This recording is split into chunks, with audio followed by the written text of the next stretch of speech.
Given that the U.S. is borrowing $2 billion a day to keep this empire going, do you ever see us running out of money? You mean the rulers running out of money? Well, that's the goal. The goal is to run out of a lot of money. Bush is building up this massive deficit. Now that's very functional. What he's doing is borrowing money from the people he should be taxing. He's cutting the taxes of the rich, and then he's borrowing from them. A national debt like that is an upward redistribution of income.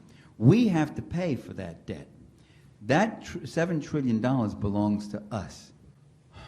Every year this government has been running a deficit. What's a deficit? A deficit is when the government spends more money than it takes in taxes. How can it do that? It does that by turning around and borrowing money to make up the difference, to pay the deficit.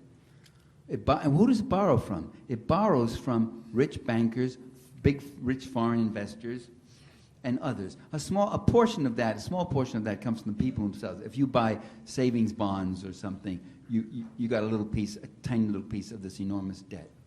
Who has to pay that debt? The national debt is the accumulation of these yearly deficits. That's what the debt is.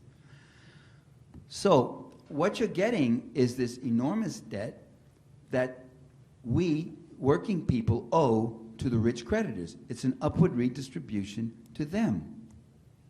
The other function of that enormous debt is that it becomes an excuse for not having to have a big public sector. You can cut human services. He's already saying that. We've got to cut. We've got to cut because we have such a big deficit. I want to reduce the deficit. He's already cutting $50 billion from luxury, from stupid luxury things like infant feeding programs and disability insurance and things like that. You know, frills that we don't really need.